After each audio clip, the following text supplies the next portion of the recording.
Gloria al Señor. Buenos días, amados hermanos. Dios les bendiga a todos. El pasado domingo comencé la predicación sobre el tema El reino que viene, del cual cantábamos en esta mañana. Ese reino anunciado desde la antigüedad a los profetas, predicado de manera clara por nuestro Señor Jesucristo y por los apóstoles, y reiterado ese anuncio desde hace 2000 años por la iglesia a través de estos siglos y en los diferentes lugares del mundo. El evangelio, el anuncio de este reino ha sido predicado.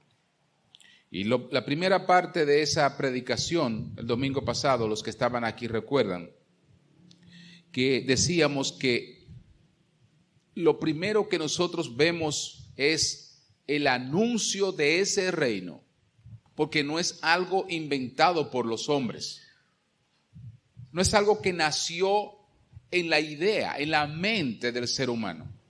El reino que viene no es un concepto inventado por las universidades ni las escuelas. Es una realidad revelada por Dios. El que conoce todas las cosas nos ha dicho que hay un reino por venir. Que esto que vemos a diario y que ha visto la historia no es el reino de Dios. Más bien lo que vemos es que durante la historia humana lo que ha habido es una rebelión contra Dios. El hombre se ha opuesto a que Dios reine, a que Dios gobierne.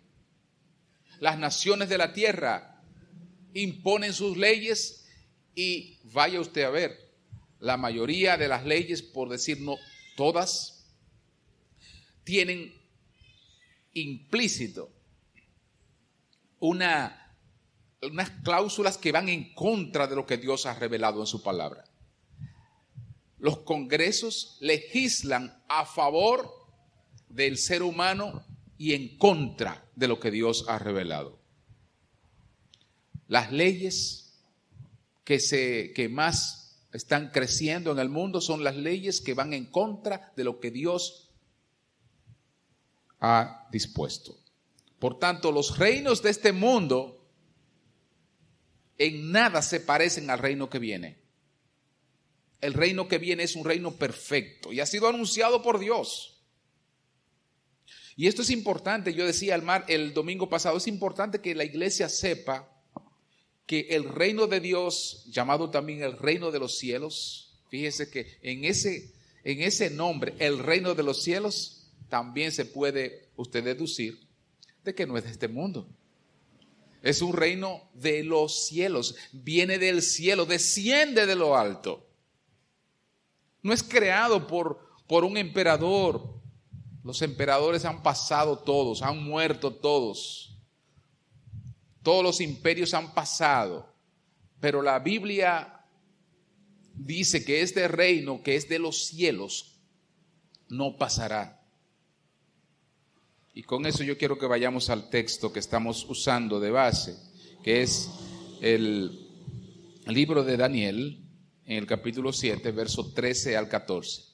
Y leemos la palabra de Dios en el nombre del Padre, del Hijo y del Espíritu Santo. Miraba yo en la visión de la noche y he aquí que con las nubes del cielo venía uno como un hijo de hombre, refiriéndose a nuestro Señor Jesucristo, que vino hasta el anciano de días y le hicieron acercarse delante de él. Y le fue dado al Señor Jesús dominio, gloria y reino para que todos los pueblos, naciones y lenguas le sirvieran. Su dominio es dominio eterno, que nunca pasará, y su reino uno que no será destruido. Decíamos en el primer sermón que una de las características de este reino es que es futuro. No ha llegado todavía. El reino de Dios, el reino de los cielos, es un estado futuro. No está todavía en ejercicio, no se ha dado. La Biblia dice con claridad que cuando eso pase, todas las naciones, lenguas y pueblos le van a servir.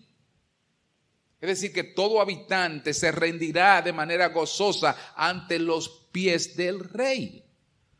Ahora, nosotros no estamos viendo que los pueblos, las naciones y las diferentes lenguas del mundo le estén sirviendo al Señor Jesús, ni le reconozcan como rey. Más bien lo que acabo de decir es que lo que hay es una oposición. La gente se rebela contra Dios y no quiere reconocer que Jesucristo es el Mesías que Dios envió para redimir. Pero el reino que viene, en ese reino, todas las naciones, todos los pueblos, todas las lenguas, todas las tribus se van a postrar delante de nuestro Señor Jesús. Decíamos igualmente que ante esa situación que es una característica futura, es decir, un estado futuro y no presente del reino, ¿cómo debían vivir los creyentes? Bueno, decíamos que debían vivir en una expectativa de estar anhelando la venida del reino de Dios, deseando que venga, como cantaban las tres niñas aquí: venga tu reino, venga tu reino. Fíjese que los creyentes en todas las épocas van a estar pidiendo: Señor, venga tu reino, porque estamos viviendo en un reino que no es el de Dios. Este no es el reino de Dios. Y mucha gente va a decir: ¿cómo va a ser? Pero la creación es de Dios, esta tierra la creó Dios, las playas, los ríos, sí, todo lo creó Dios. Claro que sí, todo es creación de Dios. Y eso es lo paradójico, eso es lo que duele, que siendo esto todo de Dios, la gente que vive aquí se rebela contra Dios y no le ama y le aborrece. Imagínense qué cosa más contradictoria que el oxígeno, el aire, el agua, los vientos, el sol, la luz, todos son de Dios porque Él los creó, todos son suyos. Ahora, también los seres humanos Él los creó y Él los puso aquí, en este lugar. ¿Y saben qué? La gente aborrece a aquel que le ha provisto todas esas cosas, que está beneficiándose de las cosas de Dios. Por ejemplo, está respirando el aire que es de Dios. Dios envía el oxígeno, ese es un recurso de Dios, porque Él lo creó. El aire lo creó Dios. ¿Y saben qué? La gente que está respirando ese aire y disfrutando de las playas y disfrutando de los ríos y del sol, que son recursos de Dios, dicen: no lo queremos a Él. Increíble. O sea, tú disfrutas de todo lo que yo tengo y sin embargo no me quieres. Una indicación clara de que este no es el reino de Dios. Son sus cosas. Son todos recursos suyos. Pero el ser humano caído, el ser humano ahora, a pesar de tener tantas cosas que Dios le da a diario, tantas cosas buenas, porque dice la Biblia que toda buena dádiva, todo don perfecto, toda cosa que pueda recibir el hombre viene de Dios. Santiago 1:17. Todo lo que tú tienes, que puedes considerar una fuente de gozo, de alegría, te es dado por Dios. Tus hijos son regalos de Dios. Tus padres son regalos de Dios. Todo lo que te provoca placer o alegría es regalo de Dios.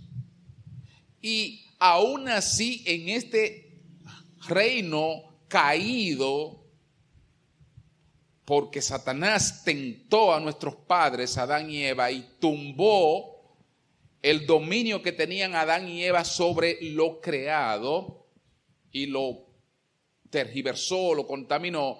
Entonces, en ese estado, ya las personas no van a adorar ni a reconocer a Dios como el Rey, sino que han caído a lo más bajo y se han como autoproclamado independientes, que no quieren que Dios gobierne, que Dios no quiere que Dios trace las pautas de cómo debe vivir una sociedad. Ellos quieren poner sus propias leyes. En el Salmo 2 está allí diciendo que los reyes de la tierra, los gobernantes, los príncipes consultan unidos contra Dios y contra su ungido, el Señor Jesucristo, tratando de decir, vamos a romper sus ligaduras, vamos a romper los mandamientos, no queremos que Él reine sobre nosotros. Ese es el reino de este mundo.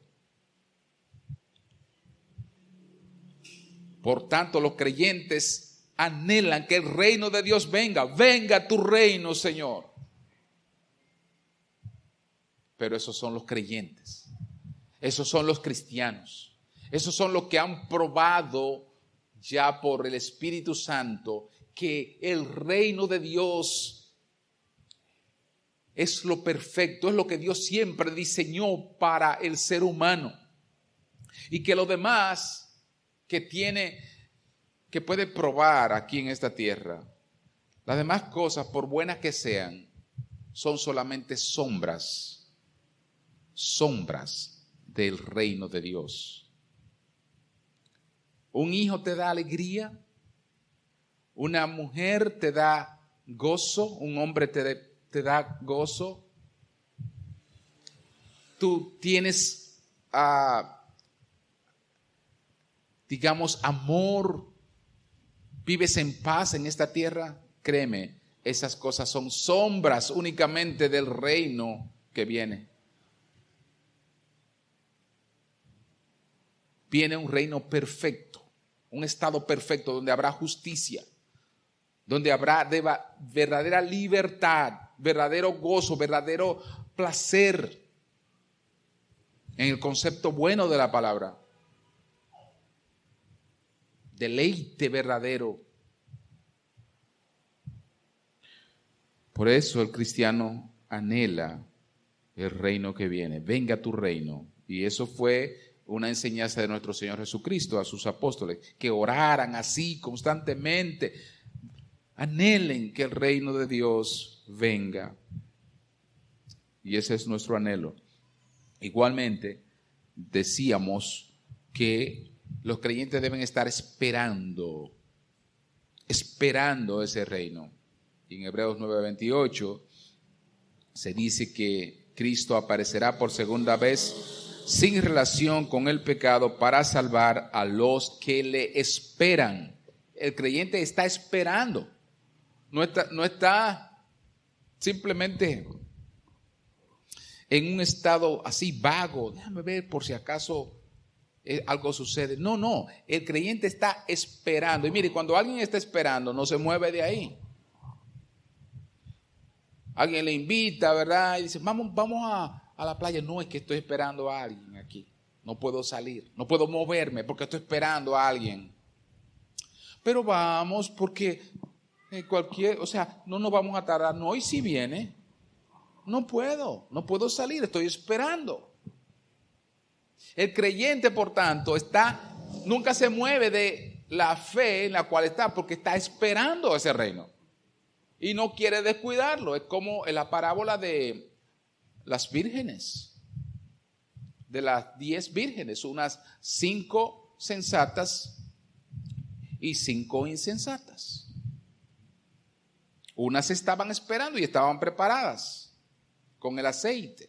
Ellas estaban preparadas para esperar, las otras no. Los creyentes esperan el reino de Dios. No importa que se dilate conforme a la opinión de los hombres. No importa que parezca tardanza. No importa. Nosotros esperamos eso porque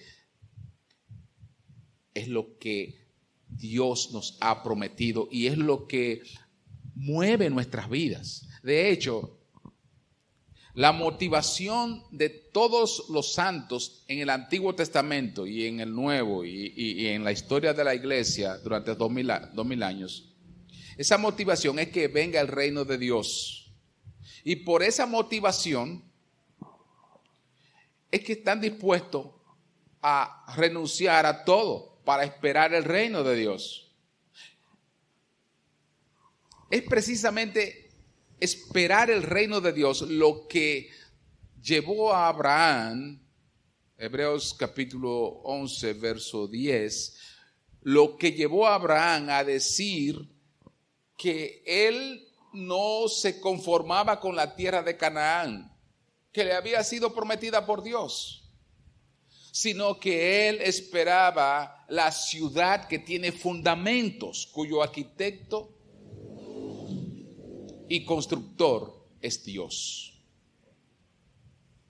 Abraham renunciaba o consideraba como una sombra, lo que yo dije previamente. Los creyentes cuando reciben una bendición de parte de Dios en este mundo, lo que hacen es que consideran eso como una sombra, como un regalo de Dios mientras viven aquí, pero no son el reino, no son la salvación. No es lo que Dios le ha prometido como herencia. Tu herencia es mucho mayor que algo que Dios te da en esta tierra. Y Abraham tenía ese concepto muy claro. Abraham, Dios le promete la tierra de Canaán a sus generaciones, pero él, dice la Biblia, consideró que esa no era la herencia plena, la cual Dios le daría, sino que era como una sombra, como un tipo, como un símbolo, dijo Abraham. Y prefirió vivir allí como peregrino, como extranjero en tiendas, esperando esa ciudad. Estaba motivado. ¿Por qué Abraham haría eso? Porque dice la Biblia que él esperaba esa ciudad. Es ese mismo sentir que también tuvo Moisés. Moisés renuncia a ser el príncipe, a ser llamado el heredero de Faraón. ¿Por qué? Dice la Biblia, prefirió sufrir con el pueblo de Dios que gozar de los deleites temporales.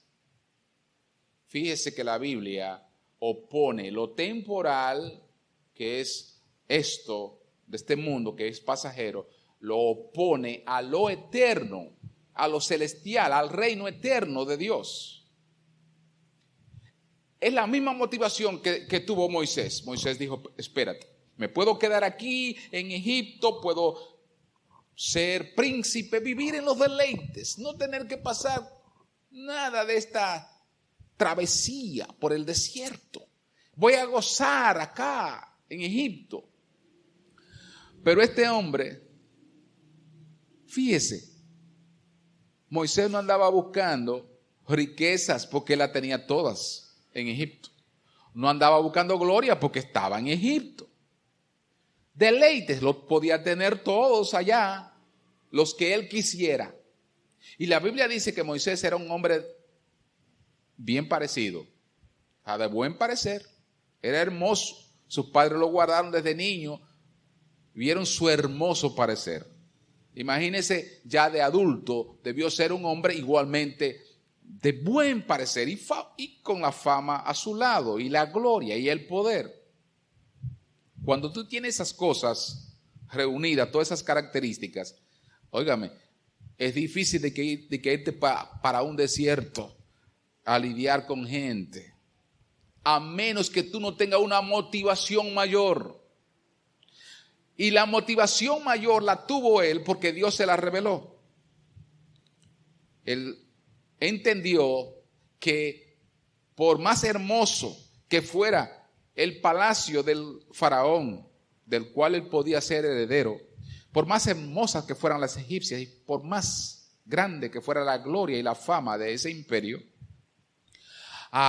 los anteriores ya habían sido momificados, los anteriores faraones habían muerto y enterrados en las pirámides.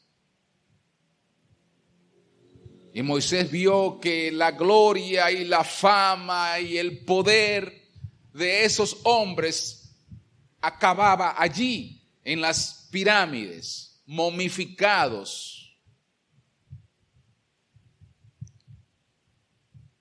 Y él, por la intervención de Dios, dice, no, me voy a sufrir con este pueblo. Este pueblo tiene un llamado del cual yo soy parte. Tiene un llamado.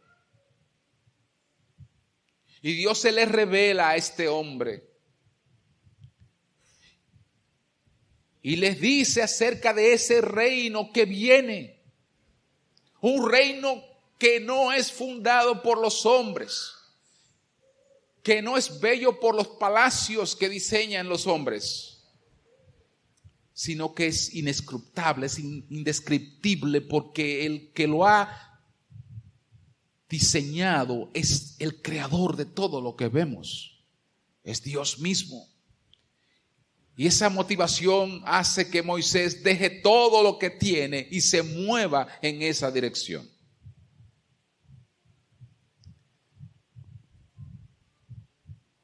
Es la motivación que tuvo David. Es la motivación que tuvieron los profetas para preferir ser aserrados, muertos a espada, por esperar el reino que viene. Ninguno que entre en el reino de Dios, hermanos queridos, va a entrar allí sin haber renunciado a las cosas de este mundo. Tiene que haber renunciado al reino de este mundo. Tiene que haberlo aborrecido. Porque una de las características, una segunda característica que anuncio en esta mañana, es que el reino de Dios se opone al reino de las tinieblas. Hay una oposición, hay una línea muy clara entre el reino de Dios y el reino de las tinieblas. Miren lo que dice las Escrituras. En la carta del apóstol Santiago, se dice allí, bueno, voy a leer primero a Colosenses capítulo 1, verso 13, para que veamos lo que es esa oposición. La Biblia nos dice, el cual, eso es Dios, nos ha librado de la potestad de las tinieblas y trasladado al reino de su amado Hijo.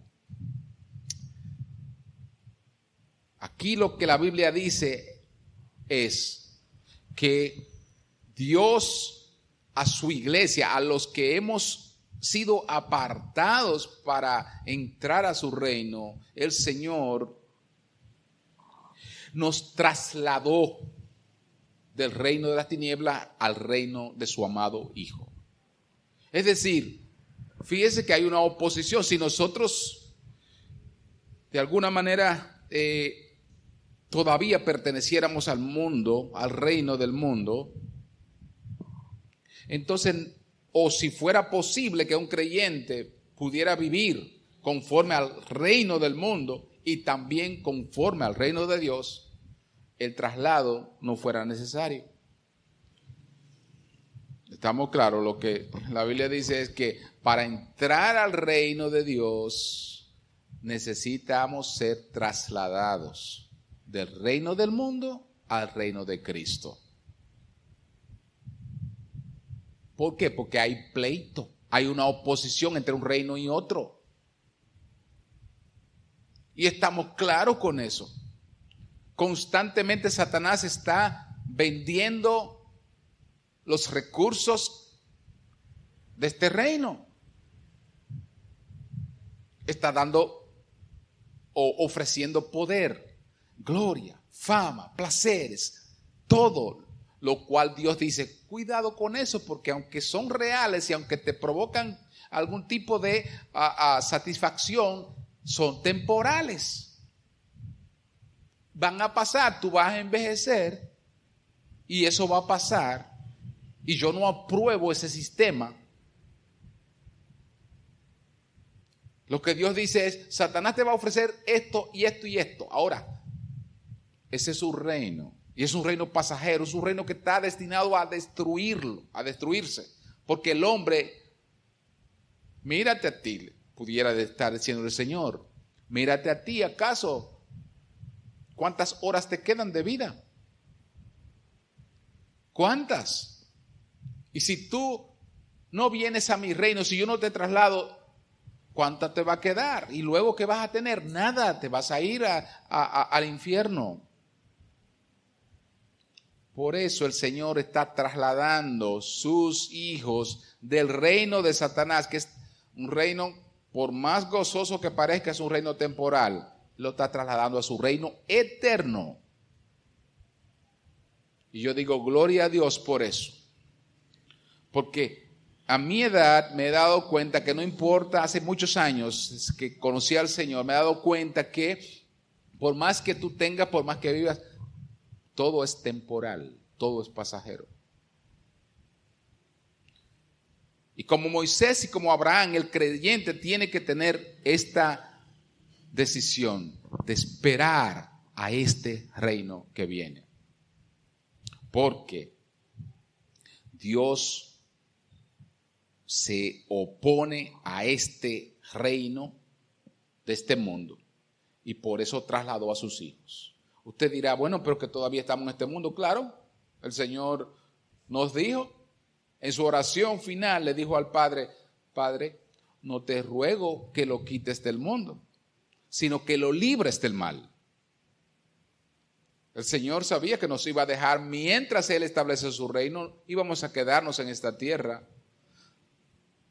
rodeado por los antagonistas de Dios, rodeado por Satanás, demonios y los impíos. Y además rodeado de todas las tentaciones de un mundo caído.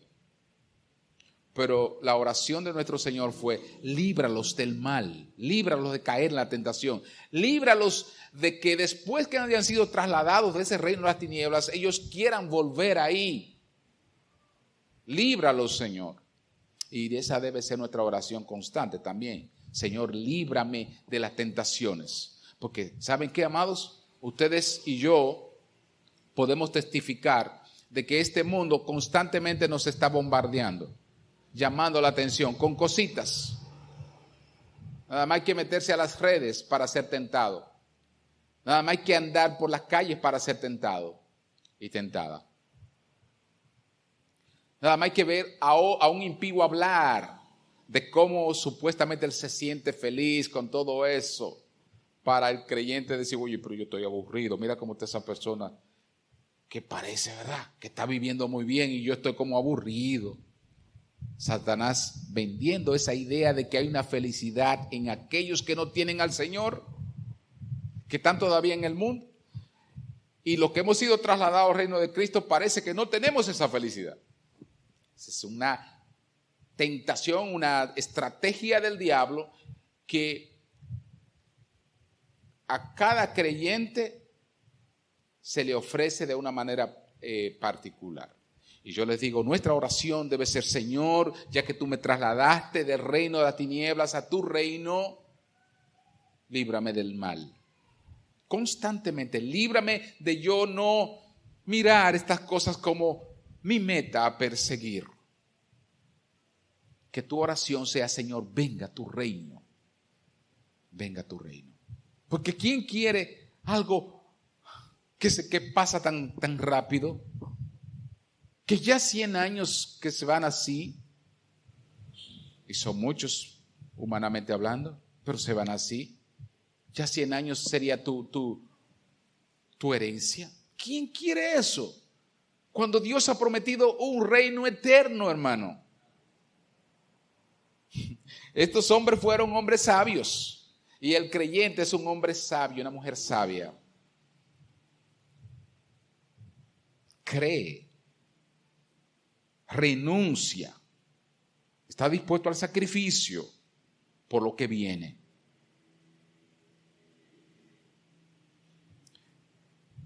Gloria al Señor.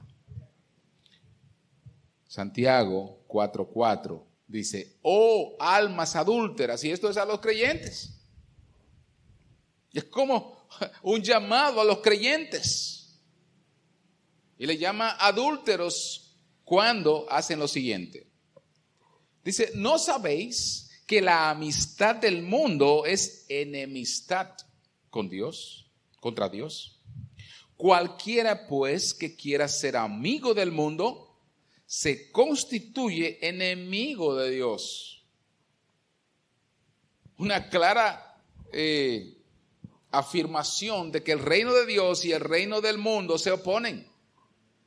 Dios dice: no, si te hace amigo del mundo. ¿Y qué es hacerse amigo del mundo? Para que entendamos lo que el Espíritu quiere decir aquí. Amigo del mundo es precisamente vivir conforme a lo que el mundo te ofrece. Pero quizás previamente lo que debía explicar es qué es el mundo conforme a lo que la Biblia dice. Y el mundo, en la definición bíblica, no es la creación, no es la tierra creada, no es los cielos.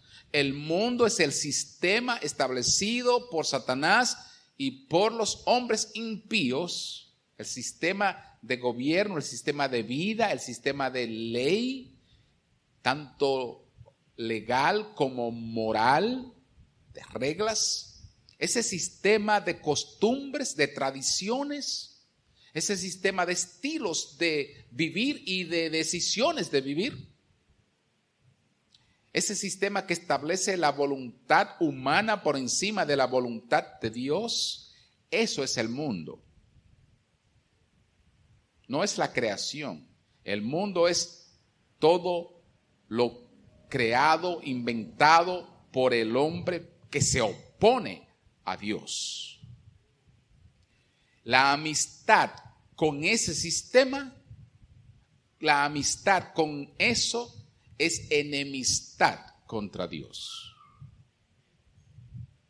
Es un reino que se opone a otro. La Biblia le llama a este reino reino de las tinieblas, porque está dirigido directamente por Satanás. Y le llama al reino de Dios el reino de la luz, reino de los cielos, el reino de Dios. Y tú y yo estamos siendo transformados día a día para pertenecer, para entrar a ese reino, al cual anhelamos, el cual esperamos y el cual anunciamos que viene. Tenemos que anunciar a nuestro compañero de trabajo,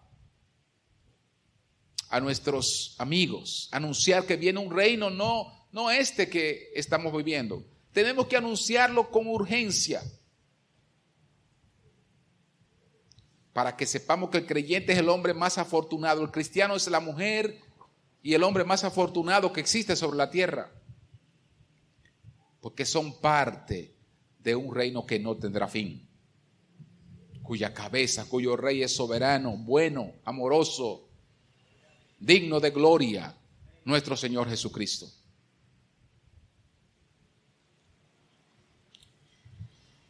Entonces, si Él me trasladó del reino de la tiniebla para hacerme bien, para que yo me parezca a Él, para que viva con Él, ¿cómo? Dice el apóstol Santiago, ¿cómo vamos a tener amistad de nuevo con un reino tan inmundo como el reino de Satanás?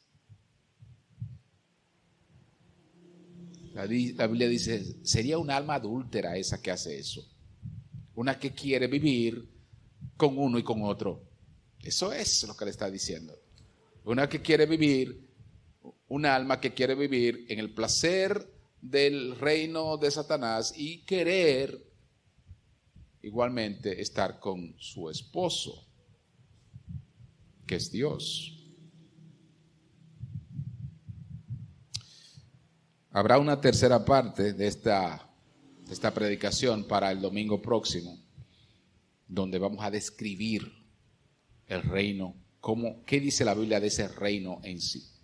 Pero antes de eso, permítame leer este pasaje que está en Mateo capítulo 5. Y es quizás uno de los pasajes más claros que habla de cuán bienaventurada es la persona que ha conocido al Señor, porque no por lo que va a recibir aquí en esta tierra, sino por lo que viene, por el reino que viene.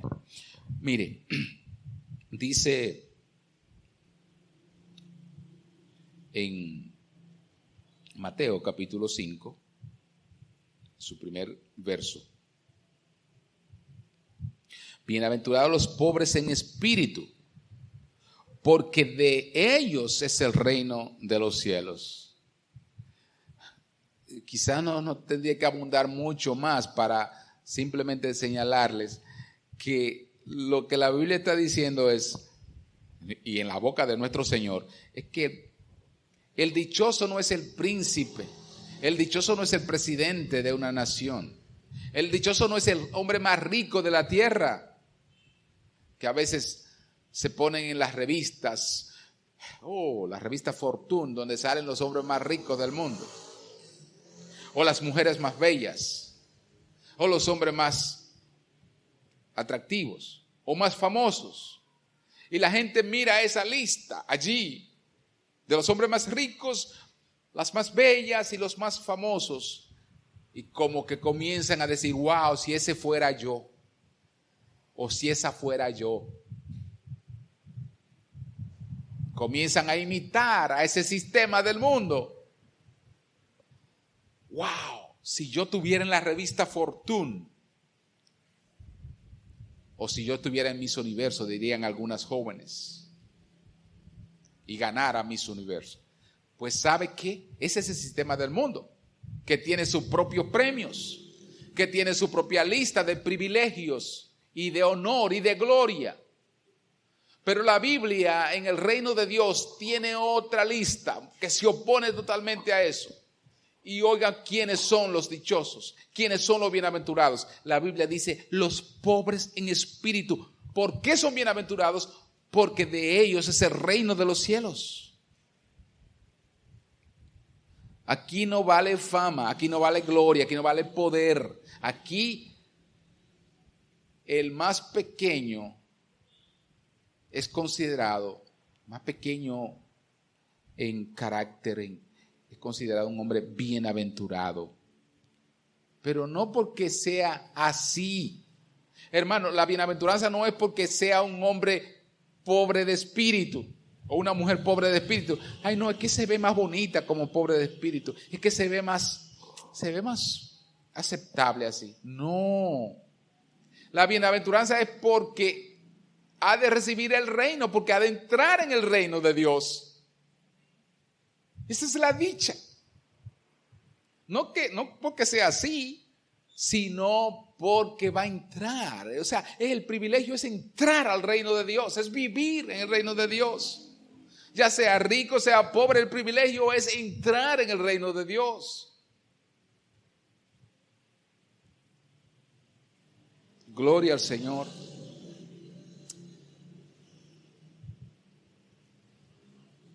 Miren, dice,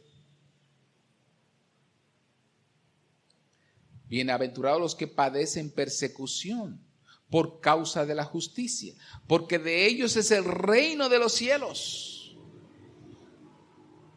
Si sufre el cristiano, si no vive una vida de paz aquí en esta tierra, de acuerdo a la paz del hombre, si aún es perseguido, es aborrecido, este es un hombre bienaventurado. ¿Por qué? Porque el reino de los cielos, el reino que va a descender, es de Él, es de ellos. Y ellos van a habitar en ese lugar. Mis amados hermanos, las promesas de Dios sobre este reino no dejan dudas a que el creyente debe sentirse gozoso en todo tiempo, aún en las mayores tribulaciones de esta vida. No porque las tribulaciones en sí le provoquen gozo, no porque sea placentero vivir, ¿verdad?, en aflicción, no es placentero, sino por lo que tiene, por el lugar guardado por Dios, que es fiel el que prometió. El creyente vive por fe, en expectativa, por ese reino que viene.